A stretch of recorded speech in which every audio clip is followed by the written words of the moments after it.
Well, thank you very much for being here. For me, it's an honor.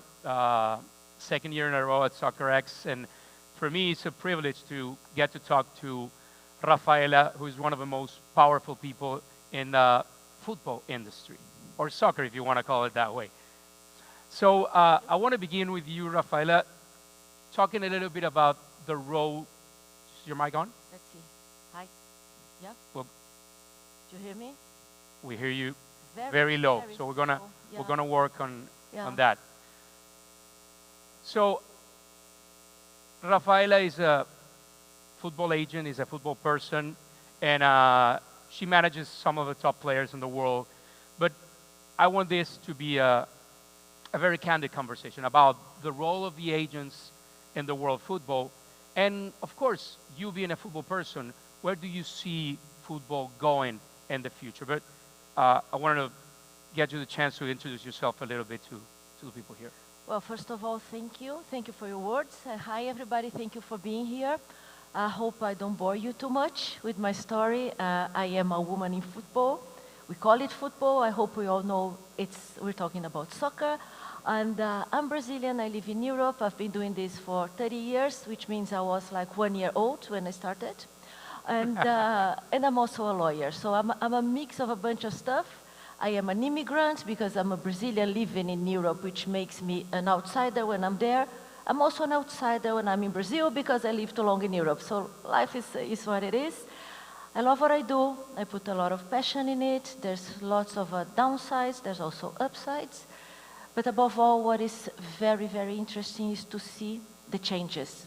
When you spend a lot of time in something, you see it grow and you see it develop, sometimes good, sometimes bad. But I think it's the most amazing experience is to see how football is changing, becoming more and more relevant, more important for communities, for the finances of a country sometimes, and for each one of us. The changes that football is going through are so big that I like to say there's not football alone anymore. Football now comes in a package, football and entertainment. And there's nobody that can work football and entertainment together better than Americans, because you guys are the creators, in my view, of everything that is big, that is overdoing it, that is making noise, that is building around it. I like to say something that I say as a big joke, because I'm actually a fan. I'm not criticizing at all, but I always say, if you guys could build the Kardashians, you can build anything. Because, I mean, take Haaland that can score with his hair. I think there's so much to be done in there. And I think it's actually putting together two universes. The universe of what is making it big, making it loud, making it off the pitch, and the universe of on the pitch. That's what Europeans do so good. Now you get into that, and I'm going to go to my first question after that, because you gave me the perfect segue.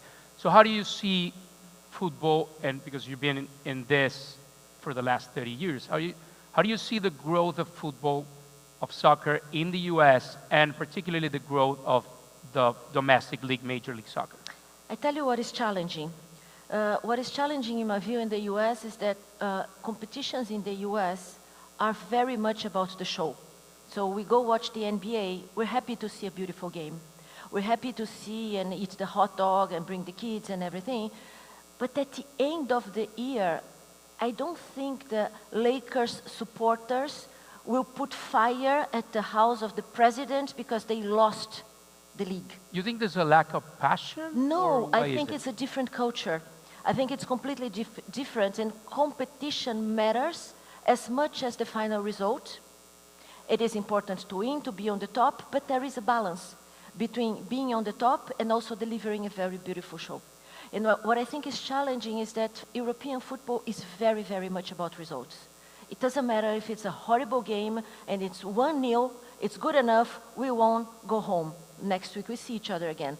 And I think that would not be entertaining enough for American audience. American audience maybe wants to see every game as something that is very, very much satisfying, not what will happen at the end of the season. And maybe that is the challenge, to balance. And this is a big challenge also when you have American owners of European clubs. There's a conversation we have with them many, many times that is, what is it you're trying to achieve, and does it resonate with the audience that maybe is expecting something else? Not saying one is better than the other, I'm just saying it's different. And you put together in this sauce the fact that there's always a new generation coming, and they are the ones that really are passionate about football. The tendency is that kids are much more in love than somebody that is 50 years old. And these kids have a different way of viewing it, because kids today, they want quick results. Yeah. They want quick answers. They want to see something happening very quick. And is it possible to see something happening very, very quick when you have a championship that lasts 1 year, a pitch that is super big and you cannot score 10 goals per game? Is it satisfying enough for the younger audience? These are the challenges that we face for the future. And do you think it's achievable to go for results and as well be on top on the business side, on the entertainment side? I think it is. I think it is. You look at Inter Miami. I think there's lots of satisfaction from the fans. There's lots of entertaining, and there is results that are achieved. So I think it is. But I think it's, for Europe, it would be a change of mentality. Let me change the subject and go straight to what you do. And when I say what you do, that's when I would love for you to give us a comprehensive, recap of what an agent in the modern day does in football. Because it's not, people has this notion that you negotiate contracts and of course you're worried about sponsorship for your athletes, but I'm guessing there's more to that, right? Well, I tell you what I was doing yesterday from the plane, because I flew in yesterday and there was Wi-Fi in the plane. I was buying Dutch candy for a client because he only eats Dutch candy. And it is very important for him to have the Dutch candy. And that's something we do. But at the same time that we're doing this, we are probably discussing as we speak maybe the biggest deal in football history that has ever existed, and that we'll probably announce in a few weeks. So there's so many nuances to what we do that's what makes it colorful, right? And I said this to you the other day at the UEFA agents course. It is not the time of agents anymore. It is the time of agencies. When I started this business, the one-man show had a lot of space. Mino Raiola, my partner, had a lot of space. George had space, and Jonathan had space, and that's the one-man show. And it was nice, because the one-man show would do the transfers, and we could transfer people, and when it was September, the transfer window was closed. Oh, let's go to Miami. Why? Because there's no football. And we go there, and we go eat in a Cheesecake Factory, Not and anymore. it's amazing. Well, I don't eat in Cheesecake Factory anymore, so I don't get fat. But also what happens is there's no time to go to the Cheesecake Factory, because now in the times of agencies, every time of the year is a different challenge, because as soon as you finish transfers, you're thinking of the sponsors. Now when you finish sponsors, maybe it's time to think of the next window. And that's why I say the one-man show today cannot succeed. And if you want to be in this industry, and if you want to enter, or if you are already as an agent, I think we all need to be humble and understand that it's not about our ego to say, I am the agent of. This is the agency of. Because the agency of can provide 360-degree services that go from transfers, career planning, sponsor, advising finances. Maybe you want to buy a house, and maybe you want to get married and you need a prenup. But also, maybe you want somebody to support you organizing your holidays. And when you have a sponsor, there is a photo shoot. I think in my office, we check and approve at least, and I'm not kidding you, at least 10,000 pictures per month. Because it's the Instagram. For a player? For the group of players. Oh, for the group of players. So there's the Nike photo shoot, and they will send you at least 5,000 pictures after the Nike shoot so that you can approve them. And then there is the film, and then there is the Instagram pages. So there's so much to do that if an agent claims that he's able to do it all, he's either Superman or an idiot. It's not possible. To that point, you're painted a picture where you need a big structure to manage a player, right? Yep. How do you keep the other part alive? Because I'm pretty sure that for the player to be happy with his or her agent, there has to be a connection, right? So within that structure, how do you keep that part alive? Uh, I'll go back to a very old movie at this point, and that is Jerry Maguire. And it's funny because it always comes to my mind when somebody says this. It's really, I'm not even a fan of Jerry Maguire, but that is something that they said at that time, that is, we need less clients. Yes? That's 90 something about when you were starting in this business. It was like a 1-year-old, and there was, had the movie on. So that is, it is my view. I'm not saying it's wrong when it's different, but these agencies with 800 players, 1,000 players, 200 players, this stops being personal. These are platforms. These are platforms where there's an owner, and there's all these agents working for the platform. Are they aligned with the philosophy of the agency? Are they aligned with the mission of the agency? Or are they smaller agents that are not able to succeed alone, jump on board of a famous name just until they find Neymar and then they jump off? I don't know. It's not my problem. It's not my business model. My business model is we have 40 to 50 players in the agency, always did, always will. It will never be different. That's a cap? Yeah. It's a cap. I fired 2 players the other week because I wanted 2 other players. And why is it a cap? Because if you're not honest to yourself or to your client, that doesn't work. And if I go to the house of a player and I look at the eyes of the mother, of the father, of a kid and say, I will take care of you, and then you never see me again, that's not okay. And it is not possible to have 100 players because that's 100 mothers, 100 fathers, 100 girlfriends, 100 dogs. And also, but above all, how can you watch the games? Because if you have 300 players, you go what? See the player 1 day per year? But is that a task that you put to yourself? Because one could think that at this point, you would have people watching games for you. I mean, we do. And for sure I'm sure you enjoy watching games. But I do. When it's your job, it becomes difficult. And when you have 50, although it's not that many, it's complicated. When you have 50 players, they're not at the same age gap. So you have, I have 2 players that are 11 years old, which you cannot really call players because they're kids, and you have somebody that is already 40. And in this different mixed zone, you find the ones that are performing, the ones that are still playing with the kids, and so and so on. Of course, in an agency, at least in our case, we have people watching these games for a reason. That will watch the game, that will give feedback, and that will say, why did you go to the left when you went to the right?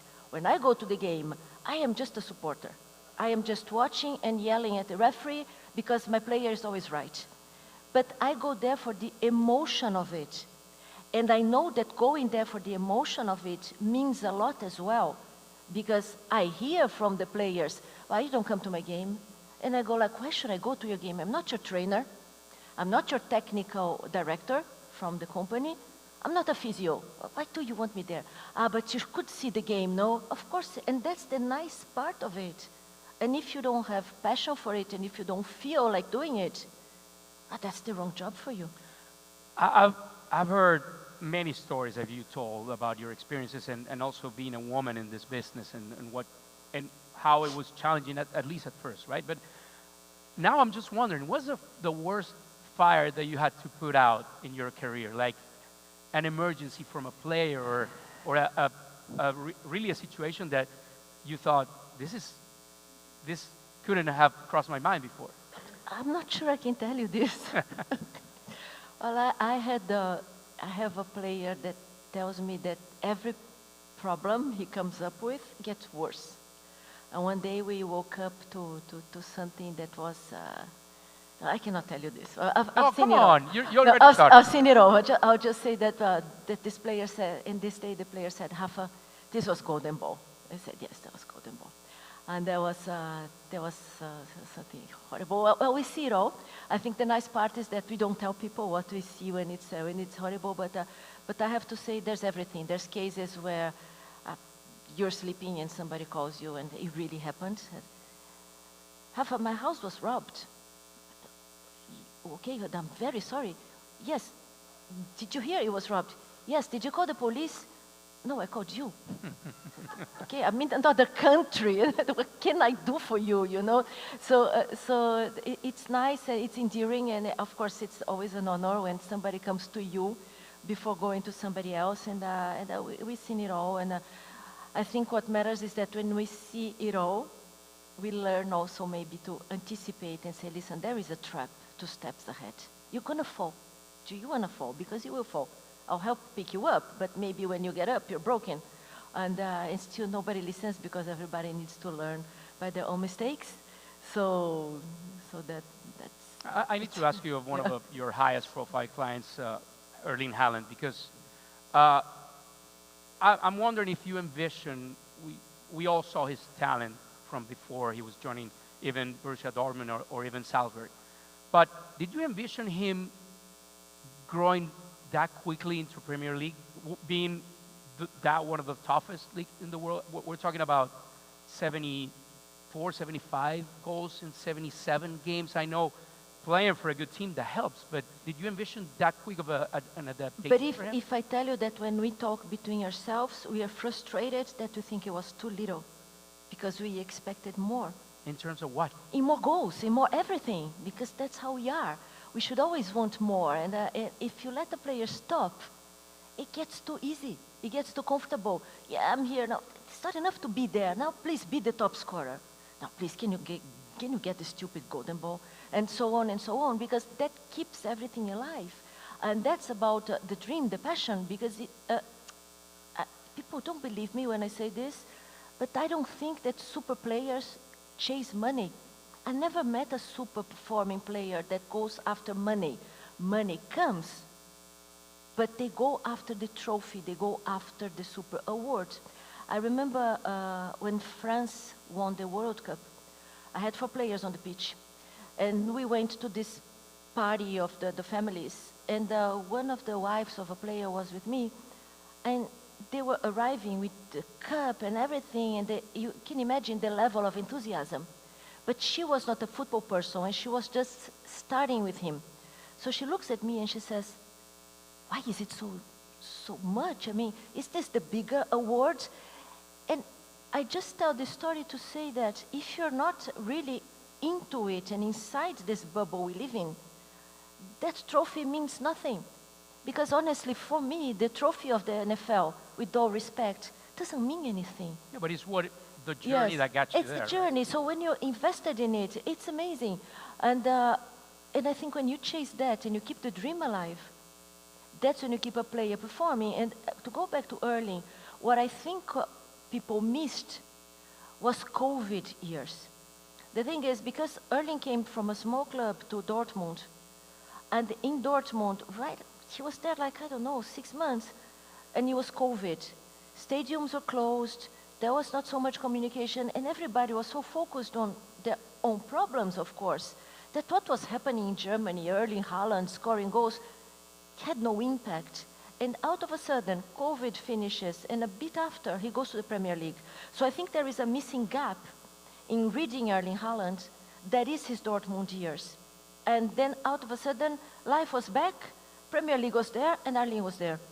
And then he was overperforming, but he was overperforming in Dortmund as well, as much as he was overperforming before, and before since he was a kid. We just missed his growing phase. As an agent, you must be able to identify talent. But I think, and correct me if I'm wrong, that it might be a little bit more difficult to identify personality or character. So do you feel you've gotten better at Yes. that special matter of your job? That I would say yes, because my job is not to identify the talent. I'm not a scout. I have scouts. They identify the talent. And normally what they do is they say, this we think is a player for us. Go talk to him. Because that would be a bit my perception, my part of the job, because we play as a team. We're all together in the adventure. My part is to see the mother, see the father, see the player and say, can I use bad language? Yes, good. This will fuck me up. This will be a good client. Because as much as they're bad agents, they're horrible players as well. They're not all nice at 100%. So when we understand where we're going, sometimes it can be a super talent, but we let go. And then my scouting team is super angry at me. I said, it will not work. Either because he will not work, or he will do bad for us. It's better not to do it. We're running out of time, but I need to ask you about workload on players, because we've had FIFPro and some leagues in Europe just going after FIFA for the Club World Cup, not just of the Club World Cup, but as a far cry of what are we going with this amount of games that players have to play. So what do you envision that battle going? We had a meeting in UEFA on Monday before I came here. And there was lots of medical data that was shared by UEFA because everybody's trying to understand what is the proper workload, what can we do. I think in a way, the first battle is won. That is, we all understand it cannot keep on growing. If you take some players that for the last 2 years had 1 week of holidays, because they go so far in Champions League, because they have national team, because this, and that, when you see it's pre-season. Mm-hmm. While I had Haaland, for example, that had 37 days of holidays this year. And of course he overperforms when Premier League starts because he's also more rested than the others.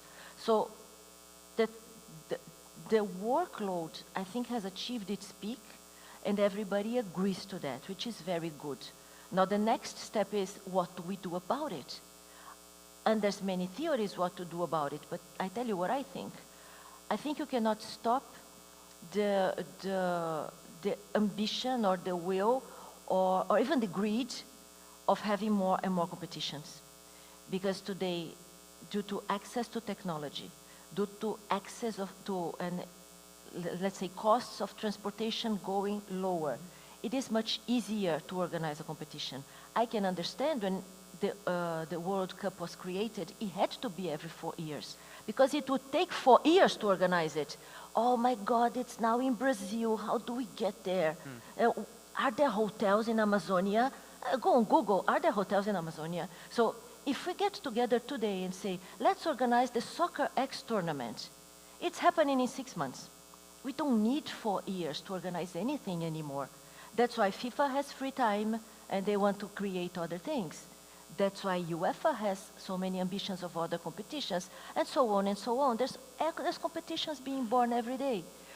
This cannot be stopped. We cannot go against our own times, not only because of that, because there's consumers for the competitions. There was a lady from women's football, she's technical. She asked in this meeting on Monday, but do the audience want to see more competitions? I ask you guys, you all have Netflix. If in the weekend you don't have 10 new things to see on Netflix sucks.